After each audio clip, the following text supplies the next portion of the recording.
میں ذیشان آپ نے جو بڑی خوبصورت باتیں کی ابن قیم کی، کچھ دل کو نرم کرنے والے واقعات میں چاہتا ہوں اس سے ہم اینڈ کریں اور کچھ مثالیں ہم دیں صحابہ کی لائف سے.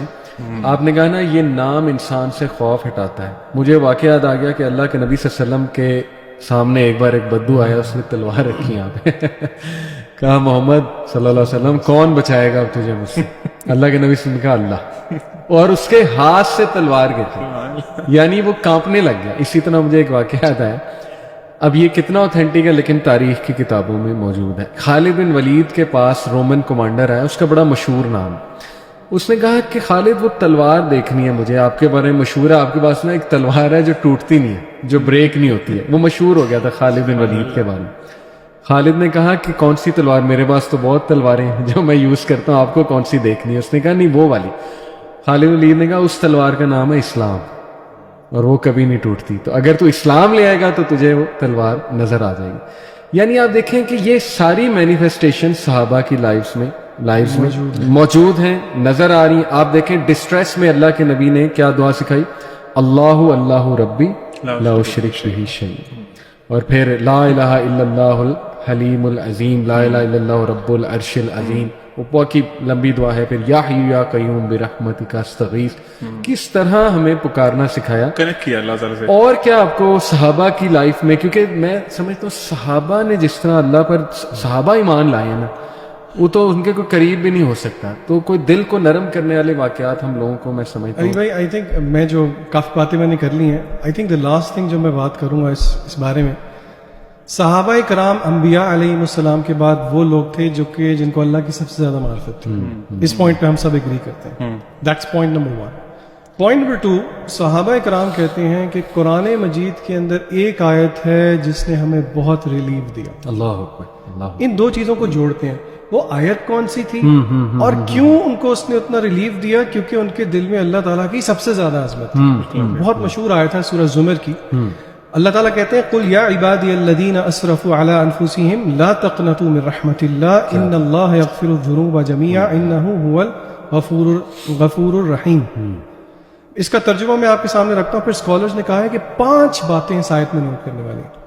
اللہ تعالیٰ کہتے ہیں ترجمہ ہے کہ اے میرے بندوں جنہوں نے اپنی جانوں کے اوپر ظلم کر دیا ہے، لا تقنطوا من رحمت Allah, do not despair the mercy of اللہ، ان اللہ یغفر الذنوب جميعا، بے شک اللہ سارے گناہوں کو معاف کر دیتے ہیں، انہ هو الغفور الرحیم، بے شک اللہ ہی غفور الرحیم ہے. اب پہلی بات اسکالرز کہتے ہیں کہ آپ نوٹ کریں یہاں پہ ایڈریس اللہ تعالیٰ نے، یعنی کہ کن کی، who are the point of addresses, جنہوں نے گناہ کیے. اللہ نے یہ نہیں کیا یا ایھا الذین اجرموا، اے فاسقوں، اے مجرموں. حالانکہ اور جگہ پہ اللہ تعالیٰ نے یہ طرز اختیار کیا انا من المجرمین منتقمون، کہ ہم ایسے مجرموں سے بدلہ لیں گے.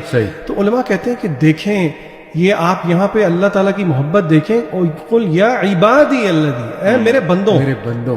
تو یعنی کہ دس مینیفیسٹس دا لو آن دی آن سیٹ.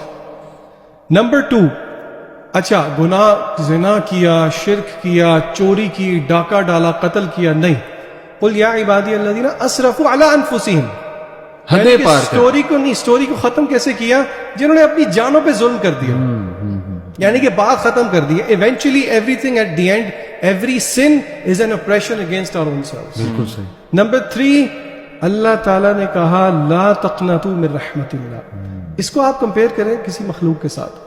کسی نے کوئی برا کیا اور کسی جج کے پاس جائے تو وہ پہلے اس کو دلاسے نہیں دے گا. اللہ تعالیٰ نے کہا کہ اللہ کی رحمت سے مایوس نہیں ہونا. بات یہاں پہ ختم ہو سکتی تھی. چوتھی چیز، ان اللہ یغفر الذنوب جميعا، اللہ تعالیٰ سارے گناہ معاف کر دیں گے. عربی میں ذنوب گناہ کی جمع ہے، یہاں پہ بات ختم ہو سکتی تھی لیکن اللہ نے تسلی دی جميعا.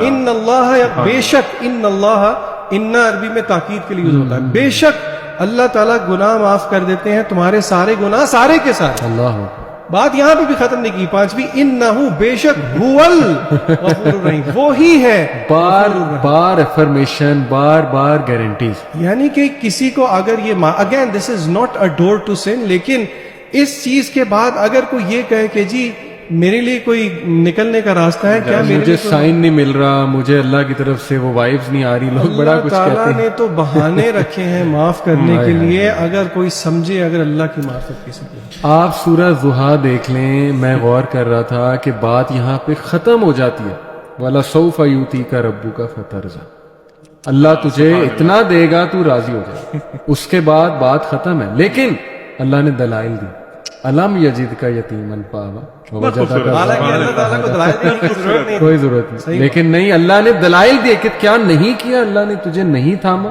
جب تو یتیم تھا. تھرو آؤٹ لائف تجھے اللہ نظر آ رہا ہے کہ نہیں نظر آ رہا ہے, تو اب کیسے چھوڑ سکتا ہے, اب کیسے نفرت کر سکتا ہے.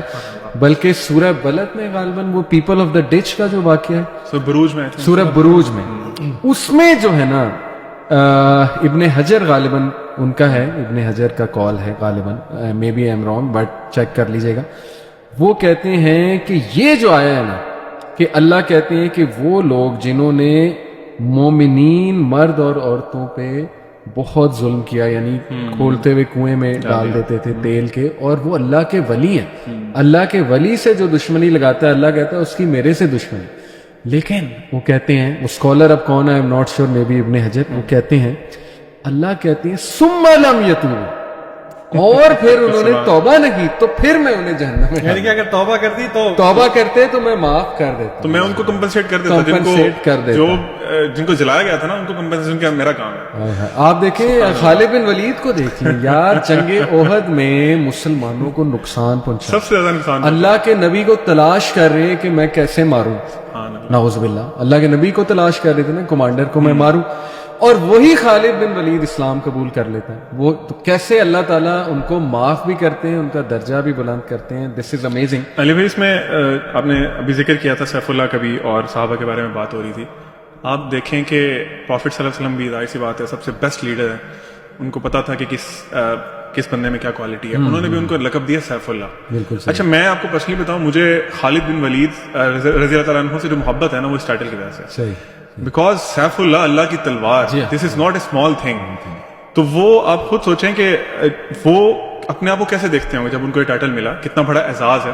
اور ایون آئی تھنک یہ ہسٹری کی کسی بک میں آتا ہے کہ جب وہ ڈیتھ بیڈ پہ تھے نا, تو وہ ان کا کوئی دوست آیا ان سے ملنے کے لیے, تو وہ اس کو نا اپنے مارکس دکھا رہے تھے وونڈس کے, دیکھو یہاں بھی زخم ہے, یہاں بھی زخم ہے. وہ کہہ رہے تھے میرے جسم کے سارے حصوں پہ نا تلواروں کے زخم ہے, میں نے اتنی جنگیں لڑی ہیں, لیکن میری خواہش تھی کہ میں میدان جہاد میں شہید ہوتا, شہادت کی موت ہوتی.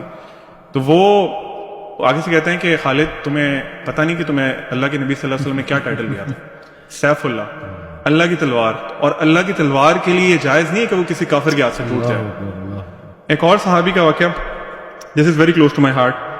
ایک صحابی حضرت ابی بن کعب رضی اللہ تعالیٰ عنہ پروفٹ صلی اللہ علیہ وسلم کے پاس آتے ہیں, اور آپ صلی اللہ علیہ وسلم کہتے ہیں کہ ابی, مجھے نا اللہ نے حکم دیا کہ میں تمہیں یہ قرآن کے آیات اللہ میں یکن الذین کفروا سورۃ ہے, تمہیں یہ سناؤں. آپ دیکھیں صحابہ نے اللہ تعالیٰ کو اس طرح ریکگنائز کیا ہوا تھا کہ انہوں نے یہ وہ آگے سے جو سوال پوچھا نا آپ صلی اللہ علیہ وسلم سے, انہوں نے کہا کہ اللہ تعالیٰ نے میرا نام لیا. سبحان اللہ. آپ جسٹ امیجن کریں کہ ہم وہاں ہوتے تو ہم کیا, مطلب کیا ہماری کیا اسٹیٹ ہوتی. وہ کہتے ہیں اللہ نے میرا نام لیا, اور یہ کہہ کے انہیں رونا شروع ہو جاتے ہیں. اتنے بڑے اعزاز کی بات ہے کہ اللہ تعالیٰ نے, جو رب ہے پوری کائنات کا, جو اللہ تعالیٰ اپنے بارے میں کہتے ہیں کہ اللہ تعالیٰ ہر وقت کسی نہ کسی کام میں مصروف ہیں, ان کو یاد, انہوں نے نام لیا ابی بن کعب. ان کے لیے یہی بس تھا سب سے بڑی کامیابی کہ میرے رب نے میرا نام لے لیا. کتنی بڑی بات ہے, بہت بڑی بات ہے.